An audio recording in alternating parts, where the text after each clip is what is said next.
योग क्रांति परिवार के YouTube चैनल पर आप सभी का स्वागत है। हमेशा की तरह एक बार पुनः मैं आप सभी के सामने लेकर उपस्थित हुआ हूँ योग का एक नया वीडियो। लेकिन शुरुआत करने से पहले आप सभी से कहना चाहूँगा कि यदि आपने अभी तक हमारा चैनल सब्सक्राइब नहीं किया है तब आप सब्सक्राइब कर लें, साथ ही साथ लाइक करें, शेयर करें और कमेंट करें। आज हम बात करने वाले हैं केनोपनिषद प्रश्न संग्रह की। लेकिन केनोपनिषद प्रारंभ करने से पहले मैं आपको एक प्रश्न बताना चाहता हूं कठोपनिषद से संबंधित, जो कि मैंने कल आप सभी को बताया हुआ था। नाचिकेता के पिता का नाम मैंने लिखा हुआ है वाचस्व है। आप लोगों में से किसी ने पूछा भी नहीं, सिर्फ और सिर्फ एक ही व्यक्ति ने पूछा, बाकी ने नहीं पूछा। योग के बहुत सारे ग्रंथ जो हैं उनमें नाचिकेता के पिता का नाम वाजस्रव मिलता है। वाजस्रवा बहुत सारे ग्रंथों में मिलता है, लेकिन कुछ ग्रंथों में जो है वाचस्व या वाचस्पति भी लिखा हुआ मिलता है। तो आपको कन्फ्यूज़ नहीं होना है, उनका नाम वाजस्रवा ही है। कई ग्रंथों में वाचस्पति या वाचस्व भी लिखा हुआ मिल जाता है, इसलिए मैंने उसको डाला हुआ था और कल मैं आप सभी को बताना भूल गया। तो एक बात और आपको ध्यान रखनी है, यदि यूजीसी नेट में या कोई भी एग्ज़ाम में वाजस्रवा एक ऑप्शन में मिलता है, साथ ही साथ वाचस्व भी ऑप्शन में मिलता है, तब आपको सही लगाना है वाजस्रवा। लेकिन यदि मान लीजिए किसी एग्ज़ाम में वाजस्रवा ऑप्शन में रहता ही नहीं, वाचस्व दे दिया या उनने किसी मैंने वाचस्व के अलावा बाकी अन्य अन्य नाम दे दिए जो आपने सुने ही नहीं, तब आपको वाचस्व लगाना है। और यदि वाजस्रवा दिया है तो पहले वाजस्रवा लगाना है। इस बात का आप ध्यान रखेंगे। चलिए केनोपनिषद देख लेते हैं। पहला प्रश्न जो है, केनोपनिषद सामवेद के तलवकार ब्राह्मण के अंतर्गत आता है। आपको ध्यान रखना है कि केनोपनिषद जो है सामवेद के तलवकार ब्राह्मण के अंतर्गत आता है। बहुत आईएमपी प्रश्न है, याद रखिएगा। अगला प्रश्न है, केनोपनिषद को जैमिनीय उपनिषद भी कहा जाता है। आप सभी को मालूम ही होगा कि केनोपनिषद को कई नामों से जाना जाता है। वैसे कुल जो है 4 नामों से जाना जाता है, तो उसमें जैमिनीय उपनिषद भी एक नाम है। तो आपसे पूछा जा सकता है जैमिनीय उपनिषद किस उपनिषद को जाना जाता है जैमिनीय उपनिषद के नाम से, तब आप बताएंगे केनोपनिषद को जाना जाता है। अगला प्रश्न देख लीजिए, केनोपनिषद को ब्राह्मणोपनिषद के नाम से भी जाना जाता है। इस उपनिषद को कुल 4 नामों से जाना जाता है, जो अभी मैंने कहा कि कुल 4 नामों से केनोपनिषद को जाना जाता है। एक जैमिनीय उपनिषद भी है, एक ब्राह्मणोपनिषद भी है और अन्य 2 नाम और भी हैं। प्रश्न आपसे पूछा जा सकता है, आपको मालूम होना चाहिए। अगला प्रश्न है, तलवकार उपनिषद का यह 9वां अध्याय है। आपसे पूछा जा सकता है कि तलवकार उपनिषद का कौन सा अध्याय है, तो आपको बताना पड़ेगा 9वां अध्याय है। केनोपनिषद में कुल खंड कितने हैं, यह भी आपसे प्रश्न पूछा जा सकता है, तो आपको यह भी मालूम होना चाहिए। केनोपनिषद का प्रतिपाद विषय परब्रह्म तत्व है। यह प्रश्न भी आपसे पूछा जा सकता है कि केनोपनिषद का प्रतिपाद विषय क्या है। आपको आंसर देना है परब्रह्म तत्व है। इनको आप नोट्स बना लीजिए, ज़्यादा लंबे नोट्स आपके नहीं होंगे। और यदि आप पीडीएफ लेना चाहते हैं तो यूजीसी नेट के एक एक टॉपिक की बहुत अच्छी पीडीएफ आप प्राप्त कर सकते हैं, सिर्फ और सिर्फ 320 रुपये में। और यदि किसी एक टॉपिक का चाहिए तो आप सिर्फ प्राप्त कर सकते हैं 10 रुपये में। और वैसे यूजीसी नेट के सारे नोट्स मैं आपको पढ़ाने वाला भी हूँ, इससे भी देख लीजिए। अगला प्रश्न है, केनोपनिषद में मुख्य विषय है इंद्रिय एवं अंतःकरण, स्व और मानस, सत्य का अनुभव, यक्ष का व्याख्यान। आपसे पूछा जाएगा केनोपनिषद में मुख्य विषय क्या है। आपको बताना पड़ेगा कि इंद्रिय एवं अंतःकरण, स्व और मानस, सत्य का अनुभव, यक्ष का व्याख्यान। यह जो है केनोपनिषद का मुख्य विषय है। 8वां प्रश्न देख लीजिए। केनोपनिषद के अनुसार परब्रह्म को अनुभव करने के 3 साधन हैं, तप, दम और कर्म। पूछा जाएगा केनोपनिषद के अनुसार परब्रह्म को अनुभव करने के कितने साधन हैं, तो आपको मालूम होना चाहिए 3 साधन हैं। कौन कौन से साधन हैं, तो तप, दम और कर्म। 9वां प्रश्न है केनोपनिषद के अनुसार ब्रह्म तत्व है, चेतन स्वरूप है, ज्ञान स्वरूप है, जिससे सब कुछ देखा जाता है, सुना जा सकता है।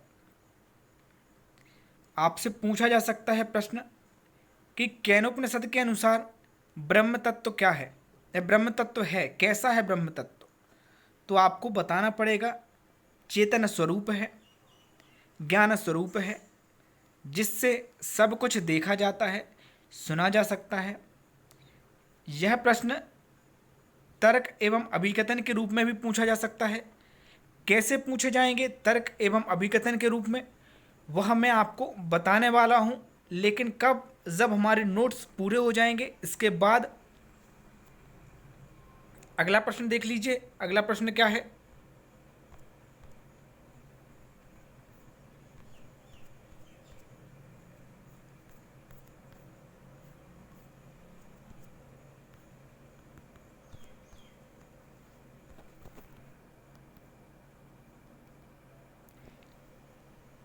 केनोपनिषद के अनुसार ब्रह्म को जानने का साधन आत्मज्ञान है।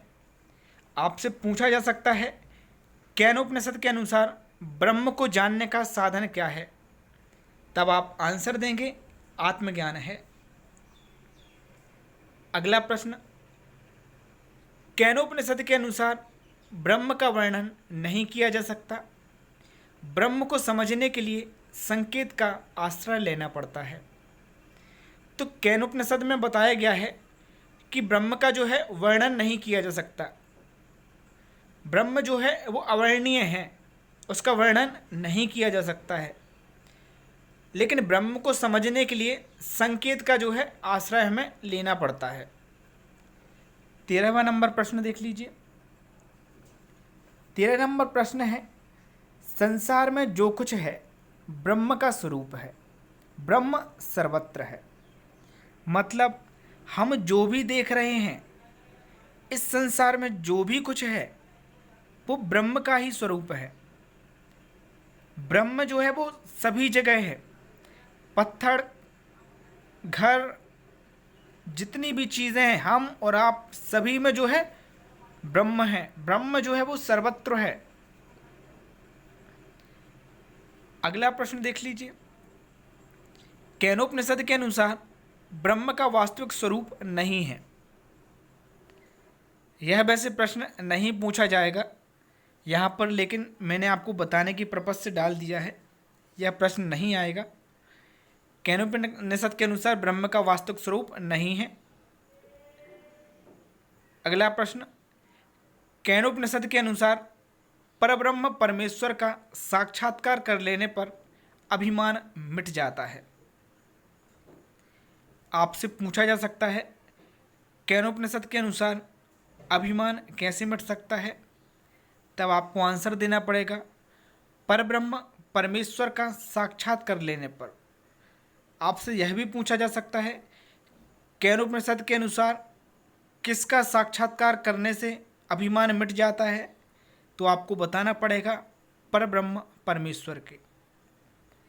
अब देख लेते हैं अगला प्रश्न। आज का 16वां प्रश्न है केनोपनिषद के अनुसार अमृत प्राप्ति का उपाय ब्रह्म ज्ञान है।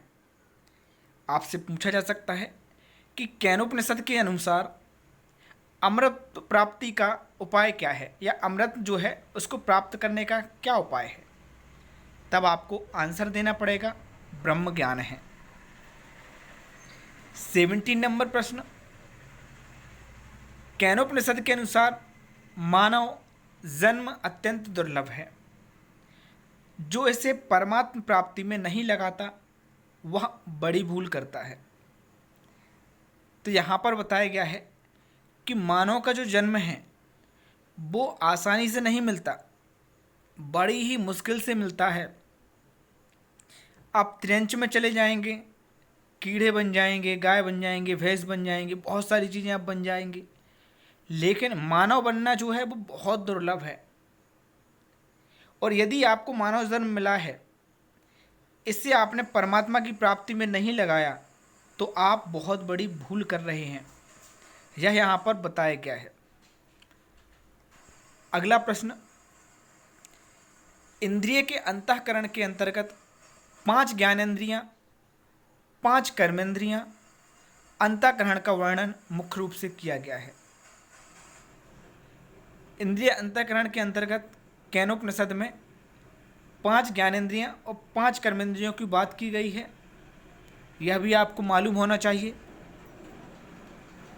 19वां प्रश्न है, 5 ज्ञानेंद्रियां आँख, नाक, कान, जीवा और त्वचा हैं। आपसे प्रश्न पूछा जा सकता है, केनोपनिषद के अनुसार 5 ज्ञानेंद्रियां कौन कौन सी हैं। आप बताएंगे आँख, नाक, कान, जीवा और त्वचा।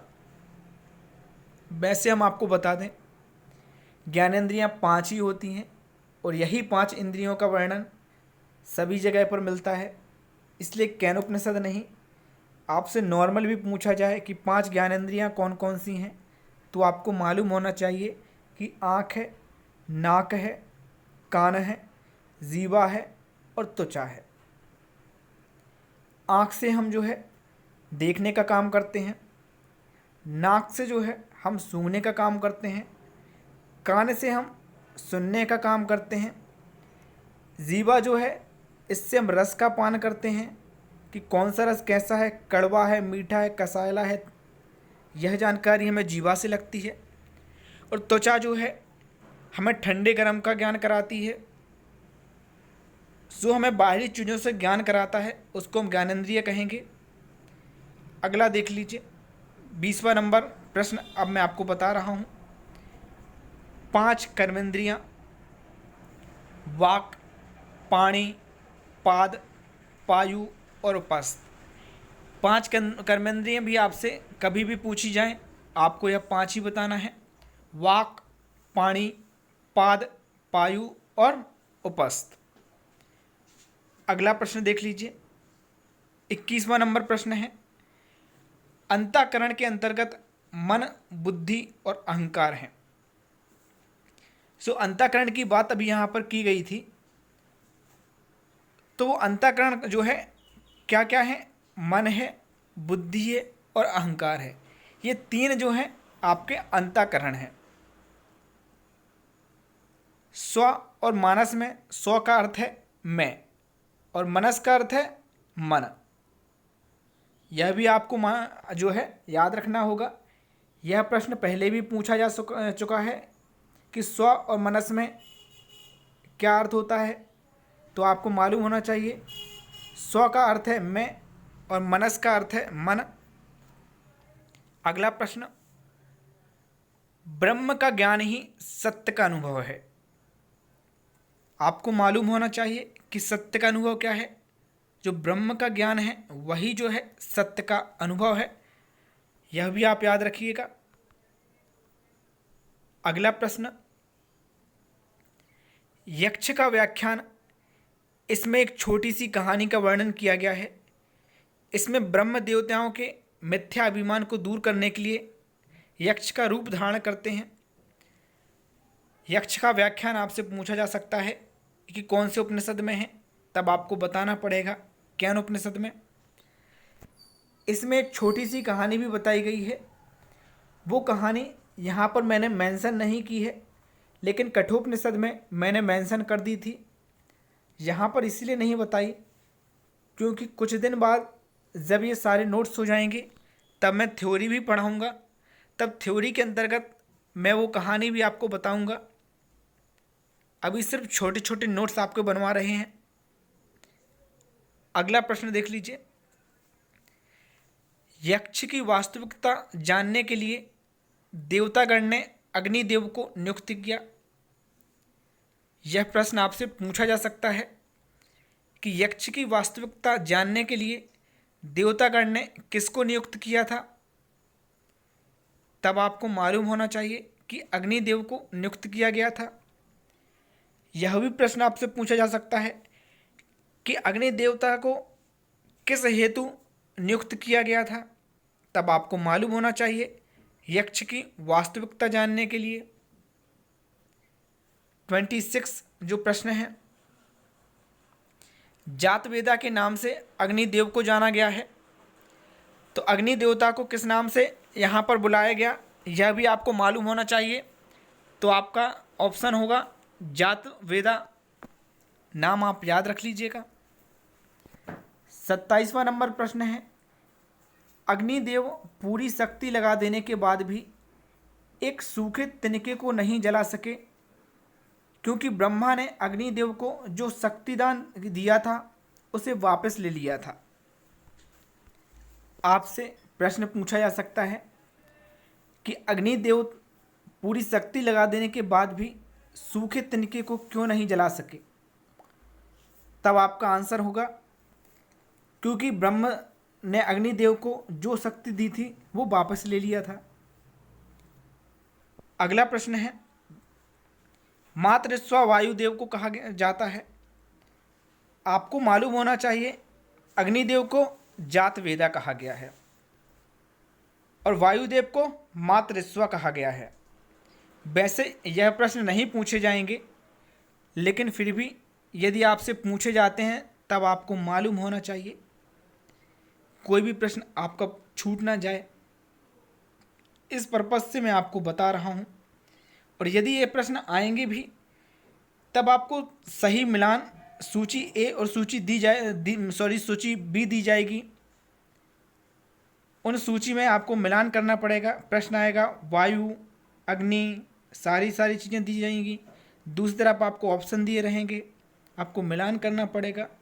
कैसे आएंगे वो भी मैं आपको आगामी समय में बताऊंगा। अगला प्रश्न, यक्ष के अस्तित्व की जानकारी देवताओं को उमा देवी ने दी। यह प्रश्न आपसे पूछा जा सकता है कि यक्ष के अस्तित्व की जानकारी देवताओं को किसने दी। ये भी प्रश्न एक बार पूछा जा चुका है, आपको मालूम होना चाहिए, एंट्रेंस एग्जाम में आया हुआ था, तो आपको मालूम होगा उमा देवी ने दी। अगला प्रश्न अब आपके सामने है। बीच में थोड़ी सी गलतियां हो जाती हैं क्योंकि मैं एडिट नहीं करता हूं, इस बात का ध्यान रखें। एडिट ना करने के कारण बीच में थोड़ा बहुत आपको लगता है कि सर रुक गए या फिर सर की ज़बान फिसल गई या फिर गलत हो गया। वो कारण ये है कि बहुत सारे लोग एडिट करते हैं, मैं एडिट नहीं करता हूं और मुझे जो है ज़्यादा एडिटिंग नहीं आती है, मैं सीधे आपको दे देता हूं, इसके लिए क्षमा चाहूँगा। चलिए अगला प्रश्न देख लेते हैं। इंद्र को अपमानित करने के लिए यक्ष उस स्थान से अंतर्ध्यान हो गए।